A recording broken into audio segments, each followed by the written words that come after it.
Hi, everybody. This is Servet Hassan, and the name of my show is Intuitive Inc. I am so happy to be here, and I've gotten so much good response about this show coming on the air today, and I want to thank everyone that sent me great messages and such uplifting good luck, and oh, it's great. All good to hear. Really good stuff. I created this show for you guys. I wanted to do a show about your intuition. I'm also a writer, so Intuitive Inc. is how I came up with that. But I differentiate between psychic ability and intuitive ability. I think psychic ability is, some people are psychic and some people aren't. I am, but I know there's a lot of psychics out there that say they are and they really aren't. I think psychic ability, and then there are some that are really good, but I think it's when you sort of move into someone's energy field and you pull out some of the energy you're feeling from them. And a lot of people will then interpret that through their mind, which is not good because you can sometimes have room for error when that occurs. It's like you might see somebody who's moving, but really they're going to get a new car, or you see something else happening to them and you're interpreting it through your intellect, and that's not going to work. Intuition to me is a whole other ballgame. I think everyone on the planet is intuitive. I think that you get, just like you have a natural instinct, your mind has instinct. It knows to breathe. You're not telling yourself to breathe. It knows to digest your food. If you had to digest your own breakfast, you'd probably be dead by now. So I think that it has a way of knowing how to get it's okay. So if your mind has instinct that keeps you alive, your soul has instinct that's called intuition. It's a spontaneous reaction of your soul. It's your direct connection to a higher source, and that is never, ever, ever, ever wrong. And if you trust in that and have faith in that, there's nothing you can't create. So between that and especially developing that within yourself, you don't need a psychic. You will have all the answers. You don't even need a law of attraction. You don't need a law of anything. You just need to be you, your true self, connecting with that source, and then there's nothing that you can't do. So what I wanted this show to be about was the first half of the show was going to be an interview with someone who's uplifting and inspiring and who's doing things, and we can inform us. Today we have Heather Jacks, a journalist, entrepreneur, author of a really great book called The Noise Beneath the Apple, a celebration of the Spirit of Busking in New York City, which has won a Book of the Year award, which is awesome, especially from a media and performing arts category. That's something. And I know that we're going to learn a lot from her. But and every week I'd like to have someone on like that that's inspiring, that can uplift us. And I'd also like to talk about intuition, and if anybody has any questions that need an intuitive answer, I'm happy for them to call in and I will answer as best I can. So anyway, and if you don't know about me, I have an interesting name, Servet. It's really spelled S-A-R-V-A-T. I was born in Pakistan. It means, in Arabic, it means, the English translation from Arabic is treasure, and that's because in 1958 when I was born, and yes, I am dating myself, they used to bury baby girls alive, and it's a long story in another show, but my father decided he wanted to have a girl, and so I was named Servet because they didn't bury me, and I spell it differently because that's how it's pronounced in my world. So anyway, and everything else about me is on my website, servethassan.com. You can always look there. I went on to London. I grew up in London, Montreal. I'm a British citizen, a Canadian citizen, and an American citizen. And I consider America my home because I've been here the longest. But that's about me. And so then you don't have to hear that again ever if you just keep tuning into this show. And we're just going to bring Heather on right now because she's waiting here, and I can't wait to talk to her. I described her in my emails and posts that I sent out as I described her to another friend of mine once as a real pistol, and she is. She's done amazing things. I mean, really, honestly, to get a book like this, it's beautiful. It comes with a vinyl. Anyway, I'm going to let her tell you. So welcome, Heather Jacks. Thank you very much, Servette. Hello. Woo-hoo. San Francisco. It's raining. It's raining. It's awesome. It's amazing up here in the city by the bay. So, and I'm glad to be able to talk to you. So thank you so much for having me on your show. I really appreciate it. I'm very honored. You're welcome. You're welcome. And yeah, I forgot to say you're calling live from San Francisco. Yeah, the city by the bay. I love that city. So I think it's interesting because you were talking about intuition. And I think that one of the the main thing I learned during the process of creating The Noise Made the Apple, and now I'm working on 2 more book projects, was that intuition isn't guessing. It's actually a very sophisticated pattern matching. It's honed over time. It's a skill that you don't give up on because it's difficult. You just perfect it. And that's what I do every day. And it's really just, I think, a matter of just trusting in yourself. And when you're doing independent publishing or independent art of any sort, I think you have to do that. Comes that time where you're like, okay, what's my gut telling me? And that may sound cliche, but I swear I keep a journal. I'm a Virgo, so I write everything down. And there's times that I don't, identify those patterns, if you will, and trust my intuition, are the times that I seriously get screwed, straight up. Me too. Yeah, I have a blog called Memos from My Higher Self, and I blog every single day, or I have so far since January, and it's the same. It's me connecting with my higher source because, like I said, all these spiritual principles have been said and done in a million different ways, and really it all comes down to being you, the best you can be, your true self. And you're right, Heather, you have to, it's not cliche, because with all the books with everything I've done, it all comes down to what is my gut telling me. And when I don't listen to it, it doesn't work. Right. Don't you feel the same way? Oh, I yeah. mean, it's really, yeah. And then I scratch it. It's almost like if you struggle because you're trying to make something good, it's never going to work. It's never going to work. It has to come from your heart. It has to come from who you are. Right. So my first book, as you heard, and thank you so much. Yes, it won some awards. It was awesome. Independently produced and published and created, meaning that I raised all of the money to do it. And I had a big key with just because you can publish a book doesn't mean you should. You have to have it edited. Yes. I had mine edited 3 times, and that really is what made it a good book into a great book. And that's really in large part why it won the awards it did. And I'm very, very honored and delighted and blessed by that. So it's interesting because now I'm doing my next books. And what I do is, and just to clarify, I think there's within the world of independent publishing, there's probably lots of different kinds of writers and authors. You have to decide what you are so that you can stay true to that vision. I do coffee table books. I put film in them. I do a vinyl record. It's just a little insane. And it doesn't fit anywhere. That's the reality. It just doesn't fit anywhere. And they're very multimedia, endeavors. So what I discovered is that if you're a career writer, and there's nothing wrong with either of these things, but you just have to know who you are so that you can stay true to that vision. I really do believe that just staying true to course is really what enables you to finish things. But if you're a career writer, you're writing books, maybe you're doing ebooks, maybe you're doing the 99-cent downloads. You're doing all those things because you're generating, your career, your money in a different way. I create art projects essentially, and it's kind of more a legacy writing, if you will. So it takes a very, very long time. My first book took 3.5 years to create. And what happens is that your matrix for success, the way you evaluate how you've been successful, dramatically changes. If I sold 10,000 of my art books, good Lord, that would be something crazy.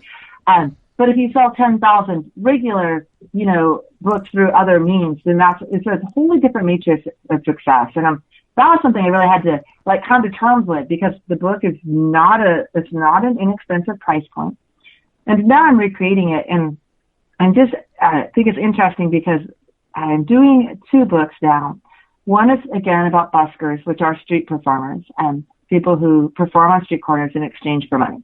And you've seen them. They're singers, they're musicians, they're whatever. We've all heard of Joshua Bell, the violinist. Busking is a profession that extends to well over 8,000 years. It's been used to describe prostitution, some with more colorful pirates. It's an amazingly colorful history. So I'm doing that now in the Bay Area, which is awesome. And I'm also doing the San Francisco Sisters of Perpetual Indulgence. And this is something that's well out of my comfort zone. I'm just going to be honest. And I had both of these projects kind of come to me, and I was like, well, this is what I decided to do. I thought I'm just going to kind of like throw spaghetti on the wall and see what sticks, what gets legs. And the San Francisco Sisters of Perpetual Indulgence definitely got legs. People were moved and motivated by this. And what they are is they started here in 1979, and they are a group of drag nuns. They are a 21st century order of queer drag nuns. It's very colorful and it's very fabulous, and it's very much out of my comfort zone. Okay. Wait. How did it? You said it came to you, and your other book came to you. So how do these things come to you? Tell me about that. Mostly with the sisters, for example, and right now they're like in the New York, they're all over right now, especially with Nancy Reagan just passed, having passed, and not to get political. The Reagans were not friendly to LGBT people, and they certainly weren't friendly for AIDS and HIV and those kinds of things. And that's very big within the LGBT community. So they're really addressing it. Now they're getting picked up by a lot of papers and things. But for me, I've always kind of been on that little fringy bit of society. I love people like you. I love people who are, psychics or tarot card readers or gypsy. I've always been like that. So, I always kind of tend to be in that colorful kind of fringy society. And, and for the sisters, I had done a fundraising event with them, and I did a silent auction, and we raised a little over $4,000. That's nice. That was a good thing. Mm-hmm. So I went to their grants giving. They give away grants 4 times in the year in every city, including Los Angeles. They're worldwide now. So I went to their grants because I wanted to see where my money's going. I mean, like they told me one thing, but I want to see it. And they gave out grants to all kinds of great, just like fringy organizations that wouldn't ordinarily get funded in any other way. They give it to historical preservation. Some LGBT, prison reentry is a very big thing here in my city of San Francisco. Gentrification, big thing here in San Francisco, trying to save buildings as they're getting crushed, to the dust. Big issues here in our city. So they were funding these things, and I was really moved. I was like, wow, these people straight up do what they say they're going to do. And it doesn't sound like that's hard, but so few people actually say what they do and then do what they say. This is what I've learned. Amen. Amen. I was like, so these chicks rock, man. I totally dig what they're doing. So I was just thinking, I thought, wow, that'd be really cool. A lot of people don't know about them, don't know who they are, don't know what they do. They certainly don't know that, like, a lot of the grants and the stuff they're doing, like, in service to community. And not just my community in San Francisco, in Los Angeles, literally worldwide now. China, Russia, Czechoslovakia, over 400 houses. Wow. So I thought, I should, maybe I should do a book. And then I just kind of threw it out there, and it seriously stuck. There's only 4 original founders left. One has passed since with HIV. I've already interviewed. I mean, they come to me. They're like, yeah, we want someone to do our history. We've seen what you do, and we want it done. We want it done right. Because fact is, they're old now. Founders are old, and they want their story told. They want to know. And this is where really that legacy thing came in, because I had a founder sitting in my house saying, "This is exactly what she said when we sat down." She goes, "I'm 64 years old, and I want someone to tell my shit, and I want them to tell it right. This is my legacy." And I was just like, sweet. Wow. Like, to me, that was what it was about. Well, again, your intuition. I mean, don't you think that there are no accidents? We are meant to do what we're meant to do. We just have to connect with who we really are as a person, our inner self, our true selves. And I think trusting that, because I think that there's always, I think that we get programmed at a very young age to just trust ourselves. I think at a young age, we know, you hear something, you have an imaginary friend, or you hear something, if it's true or not. And I think that a lifetime of programming just has desensitized us to that. Well, So for me, it's more about just like taking that extra moment now, and I have to, because I'm almost 50, and it's like, okay, wait a minute. What was my first reaction to this? Did it feel good? Did it not feel good? Like, and I have to kind of talk myself through it a little bit now, and then go with it and just know that I am a firm believer. And you know what? This is the cool thing about being our age, honestly. Mm-hmm. It's like, you don't have to say things like, oh, I have faith, because quite frankly, I don't have faith. I just don't, but I have experience, and that's really a great position to be in. Like at this point, be like, yeah, this is my experience. This is how the universe works. The universe does not set you up for failure. The universe provides. Like, I just know this now. It's like in my 20s, yeah, I had to have some faith. Like, okay, I hope it works that way. Yeah. At 50, I'm like, nope, I don't have faith. I have experience, my friend, and that's way awesome. Yeah, we do have experience as we get older, but I think I still have faith. I do. I still have faith in my experience. It's like in what? In my experience, I have faith in my experience, because I know now to trust myself, right, and to not take to heart other people's opinions. I mean, what other people think of me is none of my damn business. I don't care anymore. I'm at the point now where people can judge me. I don't care. I just am still going to do what I do, and I'm more true to myself now at this age than I've ever been in my entire life. And I think somewhere along the line, especially when we were in our 20s, yes, it does get beaten out of you too. Like, oh, you can't do that, or oh, what are you thinking? What are you trying to do here? Why don't you just be, a nice kid and get a nice job and get married is what I was always told, I mean, I ran away when I was 16 years old because my father had arranged a marriage from the time I was born or something. And I thought, what the hell are you thinking, Dad? This guy's going to kill me in about 20 seconds. So, but you get brainwashed with stuff. Don't you think? I mean, I definitely call it programming. And, it's been interesting in the Sisters book, the Drag Nuns, because I tend to be a little rosy colored at times, like those rose colored glasses or whatever. So I love these people. I just expect that everyone else loves them. And I have come to find that indeed they do not. It's a very polarizing group of people. They're very outspoken.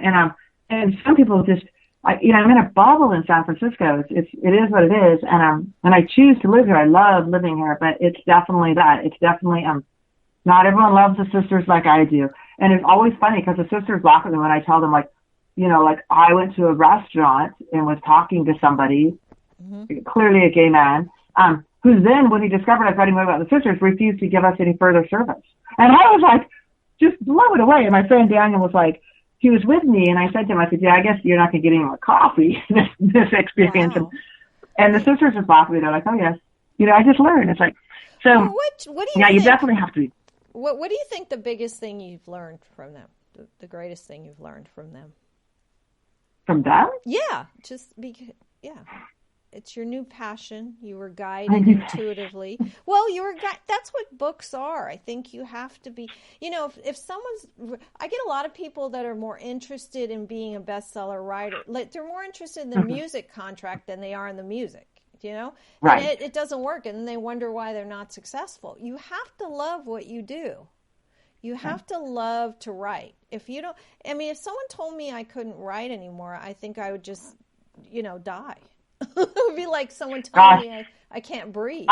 There's days I hate writing, but but I do it every day. Like, you have to get up, and even if it's just a futile effort and you're not feeling, you just don't have the mojo that day, you still have to do it. Yeah, and I do it every day because I'm really good at it, but not every day is really good. I'm going to tell you right now. But that's the Ray. Some days are better than others. No, but that's the Ray Bradbury School of Writing. He was, you get up and you do 1,500 words a day, period, the end. I don't care what you do, how it is. I mean, I don't care if you're writing your shopping list, but you get up and you write 1,500 words a day, 7 days a week, every day of the year. That's wow. And I believe that because it's just it just keeps the flow. It's hard to stop and then start again.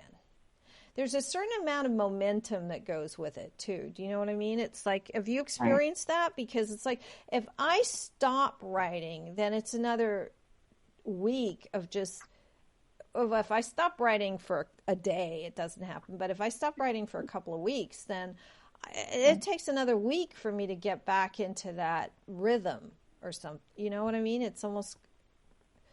That's exactly true. But it's true with anything. Like if you exercise, you go out to the gym.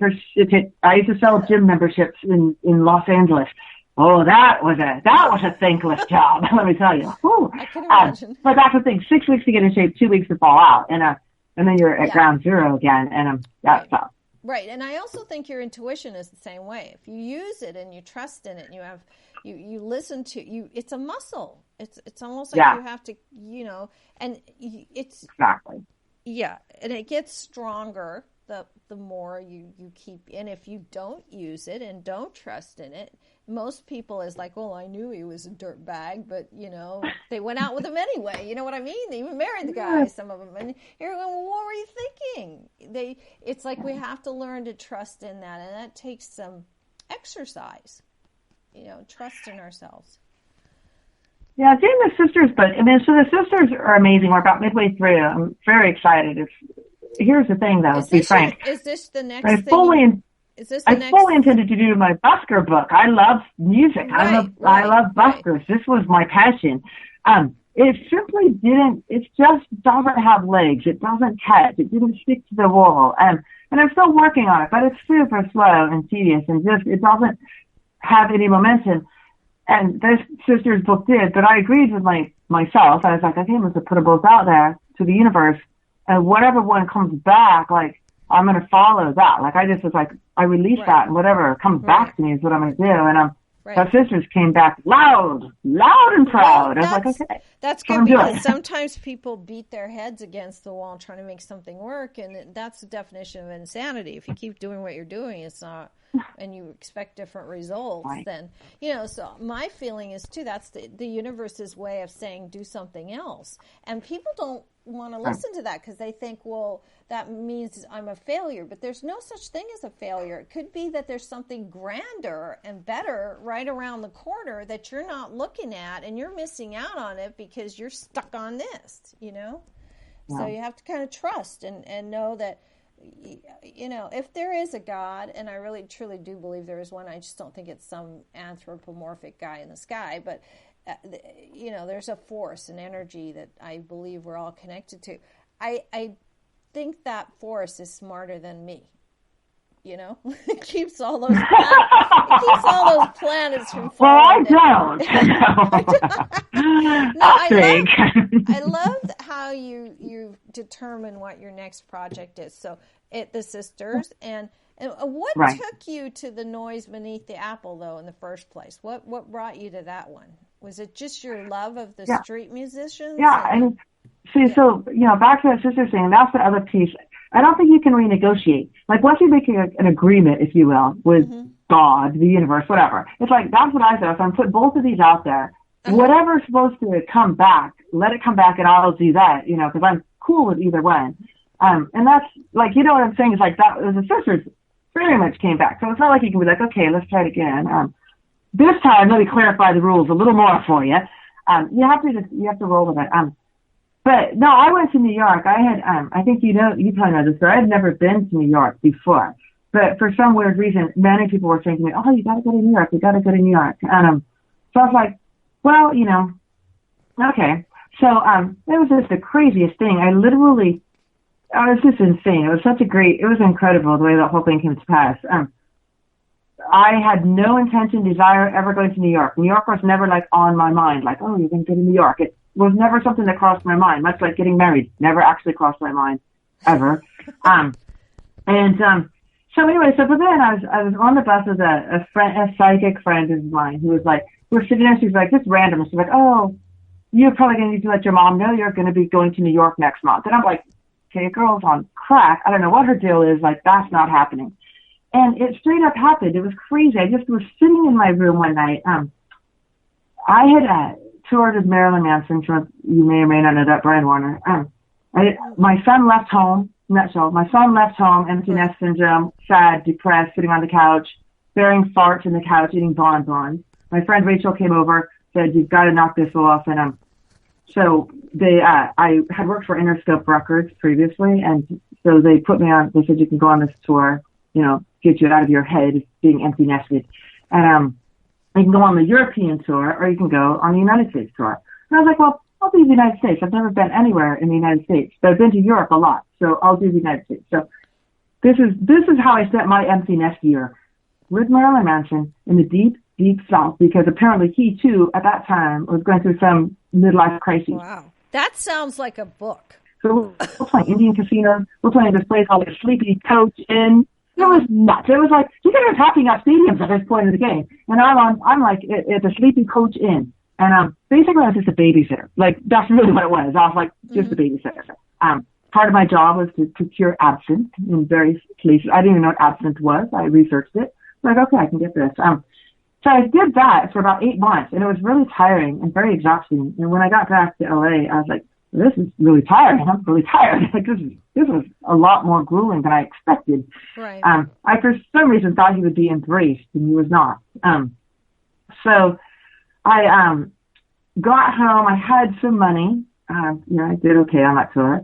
And I was just kind of chilling. And then that's when all these people were like, "Oh, you're going to go to New York again, New York." I'm like, "I don't think so." And what the upshoot was that it's exactly what I did. I ran into Beck, who is someone I had worked with previously, David Hansen Beck, musician. I worked at Interscope Records, so not trying to name drop, but what happened, I ran into him in this taco joint. Right. And he had just released an album that I hated. And so I went to him, and I'm a huge, huge, huge Beck fan. I went to him and I said, "Hey," I said, "Yeah, you owe me like at least 2 hours of my life and, $15.99 back because that album sucks. Like, you should have put that out. Like, I used to admit like price, but that just sucks." And the guy who owned the taco shop was a little freaked out because Beck's a friend and a customer. Anyway, later that day, I get a call from Wells Fargo. I was thinking of Wells Fargo, and they're like, "Yeah, there's a deposit was made into your account." And I'm like, "That's got to be an error because whatever." Beck actually reimbursed my money quite substantially. It was hilarious. And then the other piece of that story was I don't drive, so I rode a bike, and my bike had been stolen. And I was selling health club memberships, as mentioned, at front of the Breelys in Sacramento, or in Los Angeles. And essentially, will.i.am, who was a Black Eyed Pea, I didn't know that at the time, gave me this crazy, ridiculous bike. Like, it was ridiculous. It had 8 hangers. It's a bicycle that you ride. A first aid kit. It was ridiculous.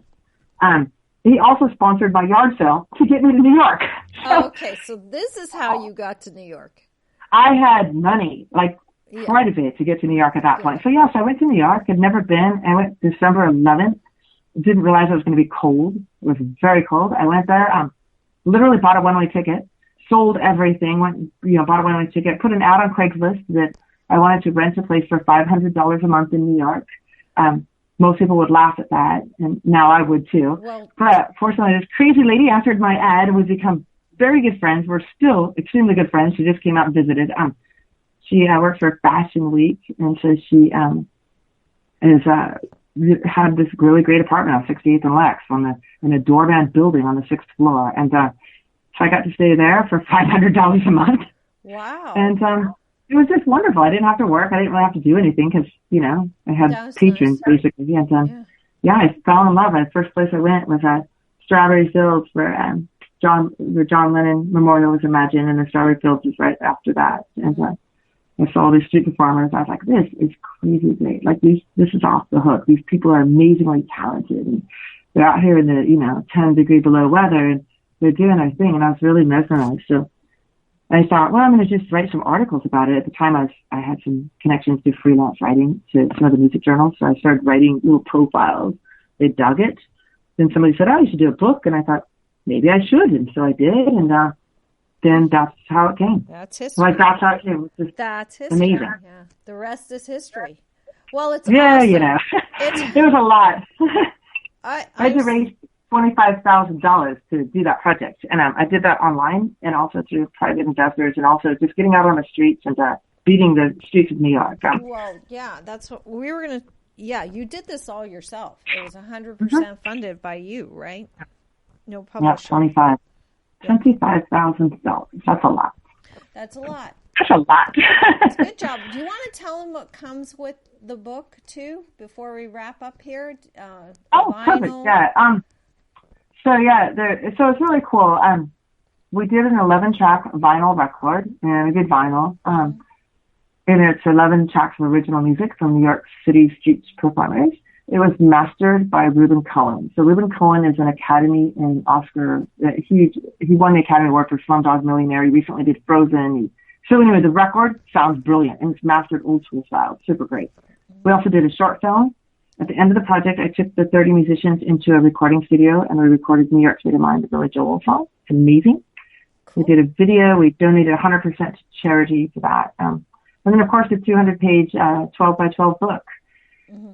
So, yeah, it's a history, evolution, culture of busking, and a gallery of the best street performers in New York City. The book is beautiful. It is. And I wish you the best of luck with everything else. Do you want to tell people your website, your contact information, anything? Plug away. Plug away. It's easy. It's heatherjacks.com. JACKS.com. Heather Jacks. Easy breezy.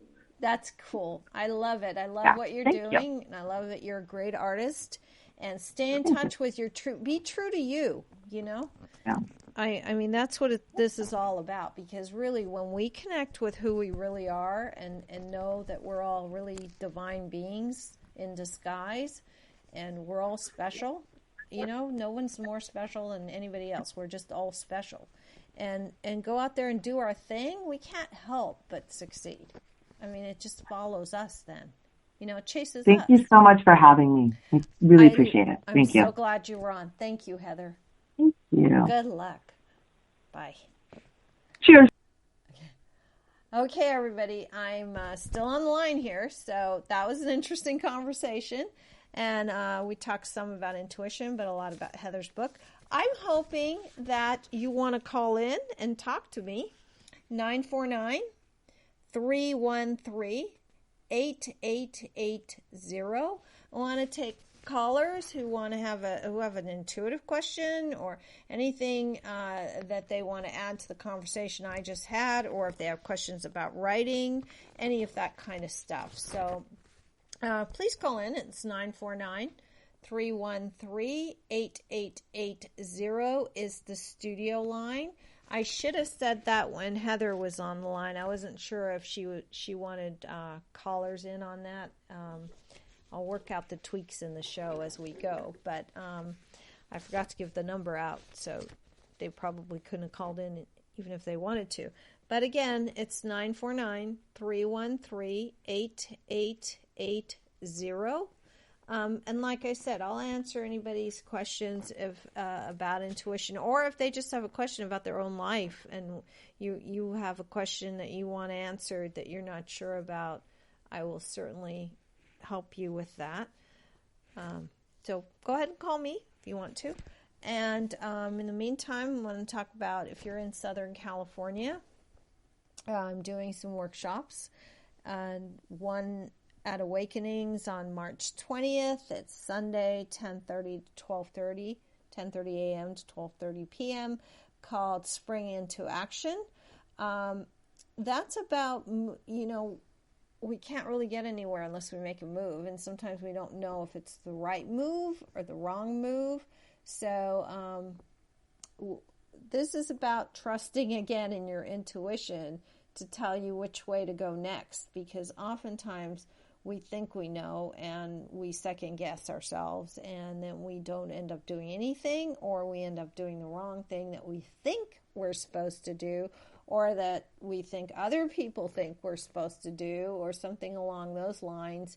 And that's not the right direction to go in, because usually that ends us up nowhere, or it starting again in another way. If we follow our intuition, it'll take us where we need to go. And if we don't get there right away, it at least will take us to the next step that will lead us to where we need to go, because sometimes there's something in the middle that we need to work on, or that we still need to know, or that we need to get better at somewhere along the way. And so we have to we have to learn to trust in that. So I think it's important to talk about springing into action. And that's, again, on March 20th at Awakenings. I'm also doing one at the same place, Awakenings, April 10th, called Raining Money. Raining Money for April showers. Okay. Anyway, Raining Money is about how we find true abundance. So that's on April 10th from 4 to 6 in the Orange County area. I hope to see you there. It's a great place to do workshops and live seminars. Again, if you want to call in with a question, anything you need to know intuitively answered, 949-313-8880. Please feel free. I'm waiting here. I've got, also I mentioned to Heather briefly, while we were talking, she said she writes every day, and I said I do a blog called Memos from My Higher Self, which is on my website, which is just my name, SERVETHASAN.com. And my blog is, it's almost like a diary of whatever happens in my meditation that morning. And this gives me a good opportunity to say to all of you, if you're not meditating every day, start, because nothing will make your life better than taking a few minutes every day to meditate. I really honestly think that it's gotten a bad rap. You don't really need to do like 40 minutes or 30 minutes, twisted up like a pretzel somewhere to make your life happen. So if you have any questions about meditation, call me too. That's a good subject, 949-313-8880. I think I would rather have somebody meditate for 5 minutes every day than 20 minutes or half an hour, a couple times a week. I think it helps more if you just can connect every day to your higher source, yourself, your higher self, whatever you want to call that. I don't know any human spiritual potentially program of any sort, whether it's religious or just a human potential growth movement thing, that doesn't suggest that we all take time every day to meditate, to be silent. Even in the Bible it says, be still and know that ye are God, or I may have misquoted that, but it's something very similar to that. And in all spiritual texts it says something very similar to that, because we have to have time every day where we just connect with our be still, be silent, connect with that higher source, that higher energy, that we're all connected, that knows what's right for us. And it's not to talk about what we want. John Lennon said that, God is not your errand boy. It's not just, I hope I get that new dress or that new car. It's mostly, meditation is more about listening than speaking. I don't disagree with speaking. Prayer is good, but or asking questions. But really, mostly, it's about being silent enough to allow those messages to come through. And you can't do that in a day-to-day world where things are being bombarded at you right and left, and you can expect yourself to connect and be quiet. It's not, that's hard to do. And I know if I don't meditate, I feel, if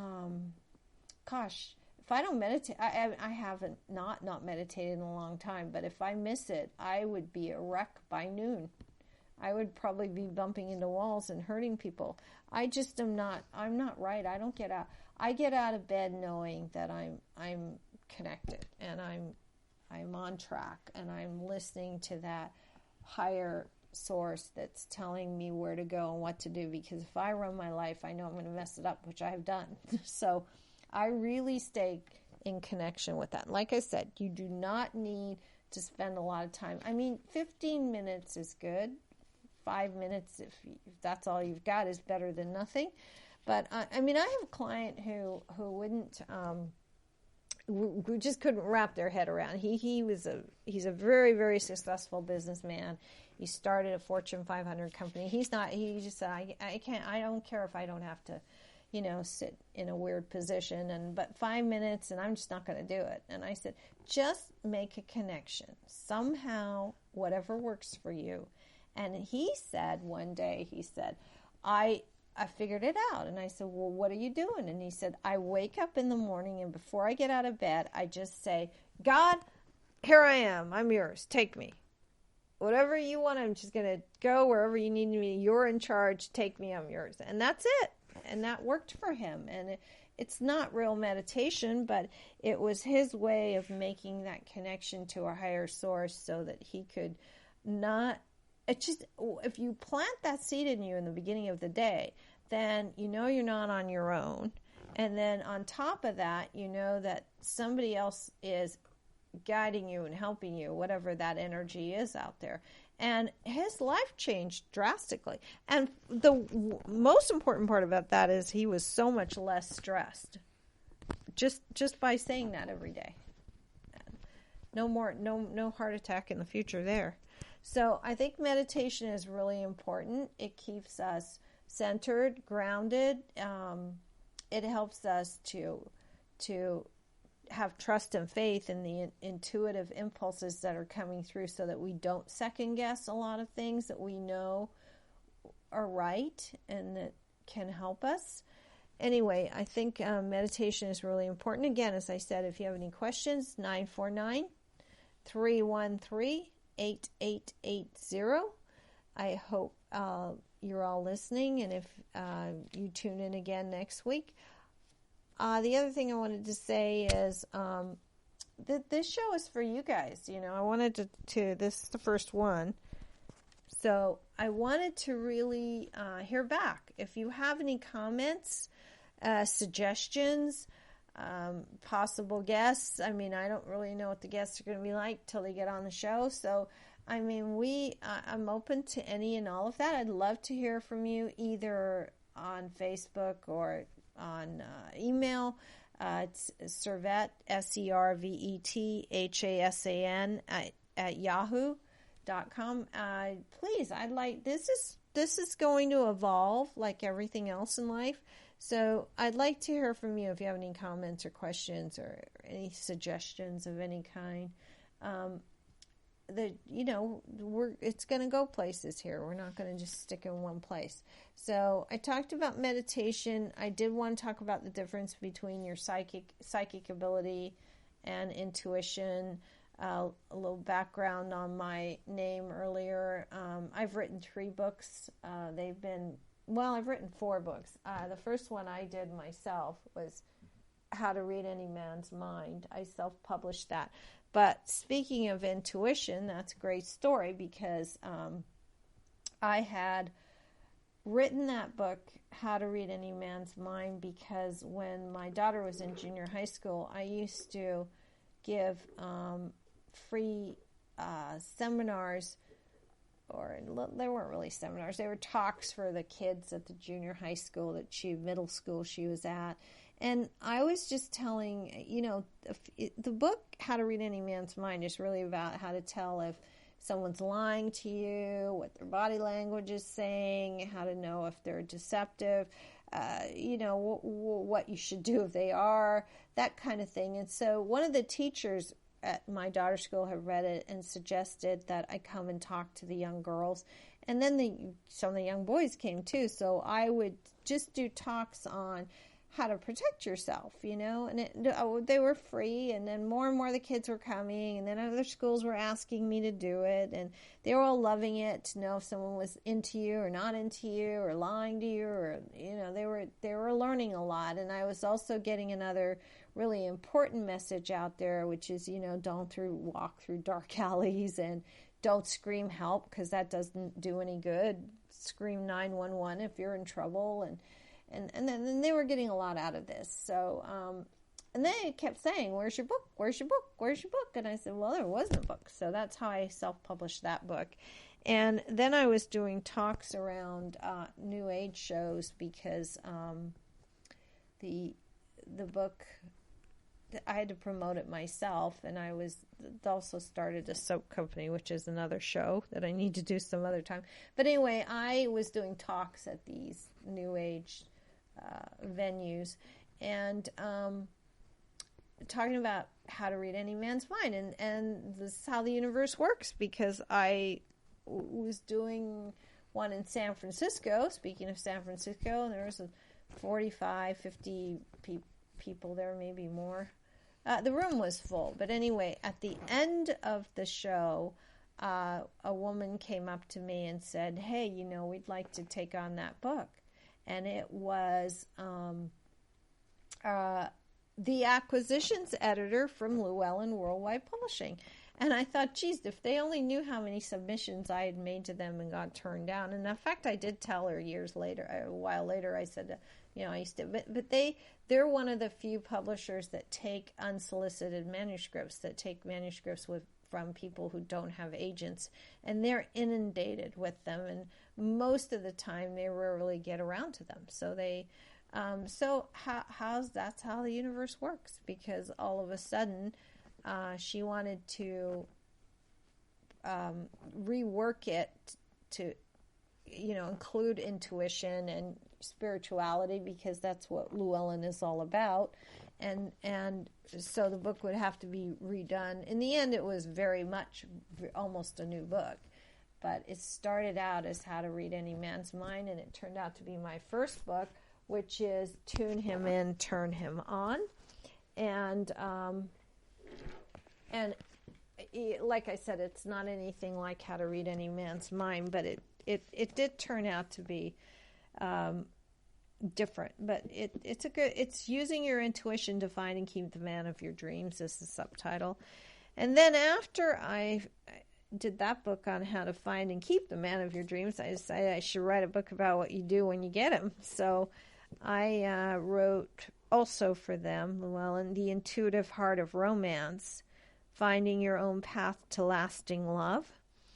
And then logically in my mind, it seemed if you could find him and what you do when you're with them, the last book would be What to Do If That Ends in any way, shape, or form. And that my last book for Llewellyn, which just came out last year, is Life in Transition, An Intuitive Path to New Beginnings, which won the International Book Awards in the spirituality category. It's not that the thing about Life in Transition, though, is it's not just about losing a person, whether it's to divorce or death or a breakup of any kind. It's also, Life in Transition is also about what happens if you lose a job. I mean, that's also, you grieve those things too. It's you can't escape change. Change is going to happen. Who said nothing changes if nothing changes? But anyway, nobody can escape change. So this book is more about it could be a loss of a job, a home, money, or a loved one. So, and it's a way of showing people how not to fall into fear or denial or avoidance, but how to take what it's trying to teach you too, because I think that there's a gift in every little. I think there's a gift in everything that happens to us. Really, I think that we can't. It's almost like I heard Oprah say once that when somebody asked her if she would change anything, and she said, I would never change one thing in my life, because if I did, would I end up where I am now? And that's true. If we can look back and see all the things that have happened to us, you get to a point where I personally wouldn't change a hair on a person's head at this point, because I wouldn't be where I am right now, which is on the radio waiting for you to call me at 949-313-8880. I think if someone has a quick question, we can still fit that in. If you still want it, if you have something burning that you want to know, please do call.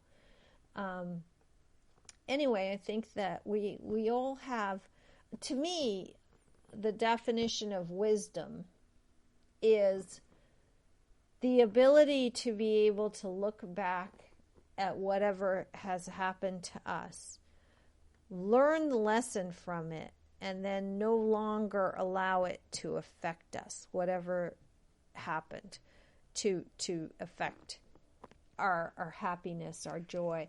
So we've taken the lesson from it, and now it's just become a part of our wisdom. It's made us wiser as people.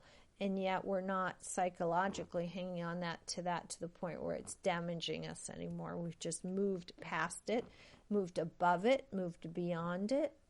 And I think that's what makes us wiser. So transitioning is going to happen. It's whether we can take the lesson from it so it doesn't continue to keep happening over and over again. And also so that we know that most of us know by now, look, if we don't get the lesson, it's going to come back to us no matter what, because that's what the universe does.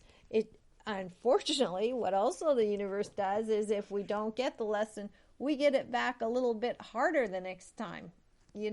Have you noticed that? Think about this in your life. Like, if I tell somebody not to go to work, there's not they're not feeling well and they don't listen to me.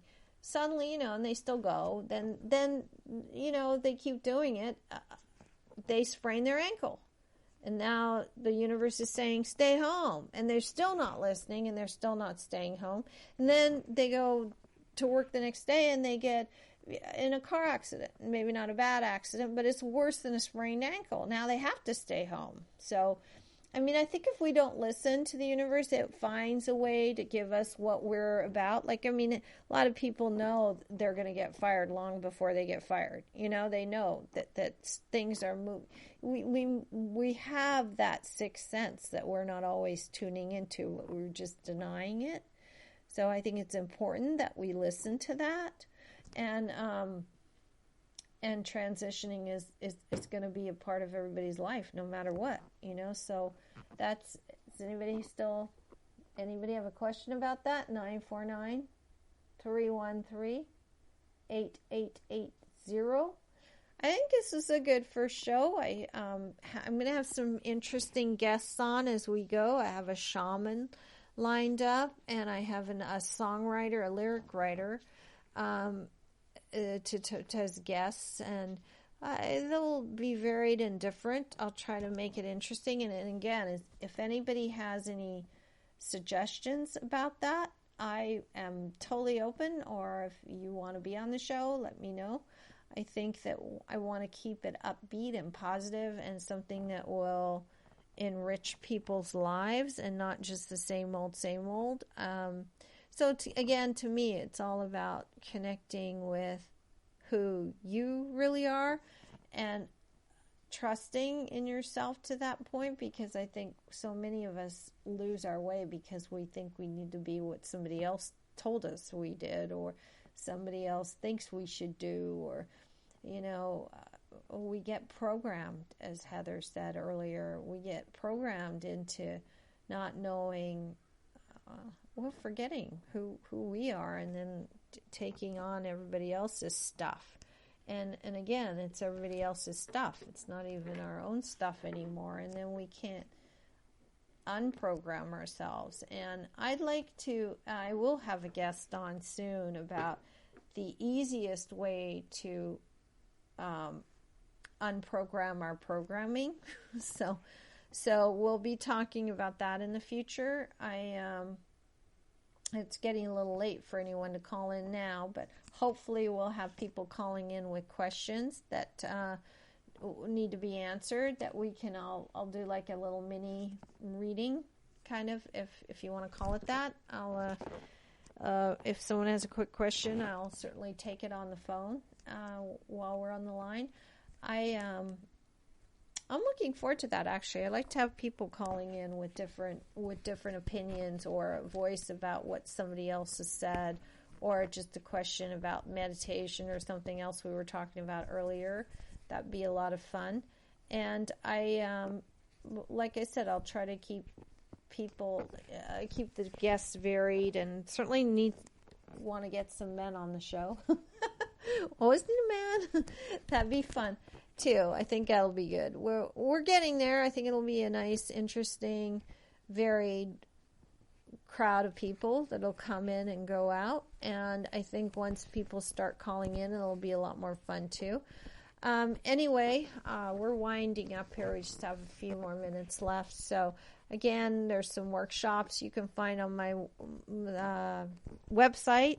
It's Servet, SERVET, HASAN.com for the workshops, my blog, or just to find out about me if you don't know who I am.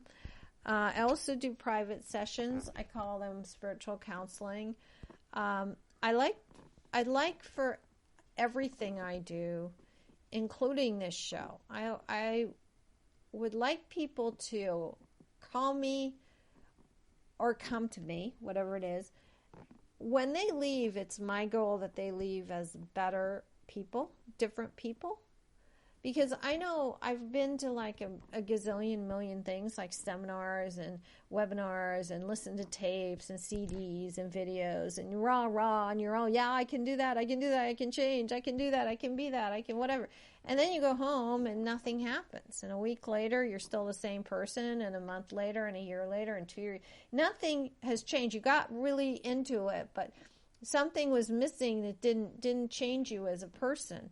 And that's where I want to go, because I don't know that you need you just, if there's something blocking you or stopping you, then, and hopefully this show, if you hear something on it, will do that for you, because it's not just about writing, and it's not just about intuition. It's about changing you as people into better people. So it's my goal as a writer and as a radio host or anything else, as a counselor, whatever I'm doing, that you move away from me a better person, that something clicked in there so that change actually really does happen, and it's not just something you got enthused about, and that you actually, something clicks and switches in your brain, and the switch goes off, and you go, okay, I get it.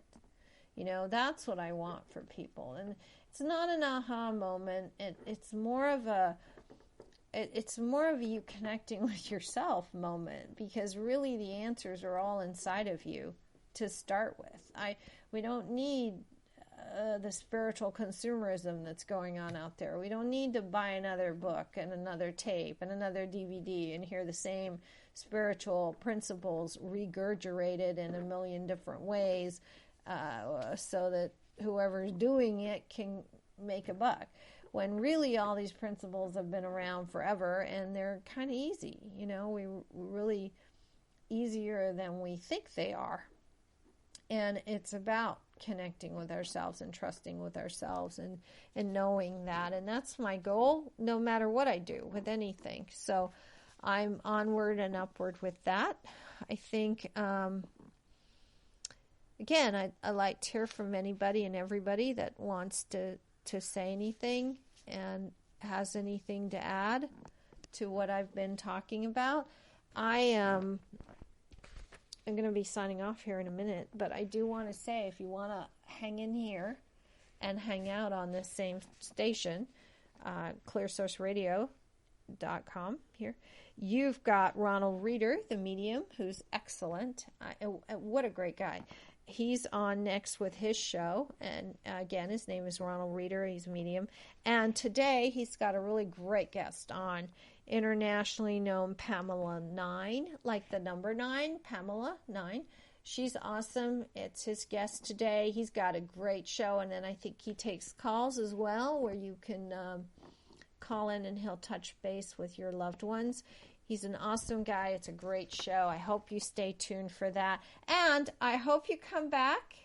And I hope that you listen again. And I'm hoping that you call in and we can talk. We've got a great guest. I think my guest next week is going to be a musical lyricist, very down to earth, very grounded. I think you'll love it. We're going to talk about intuition and everything else writing wise. Stay tuned for Ronald Reader coming up next. And have a great day. And remember, be you to the full, because that's what's really beautiful. Bye.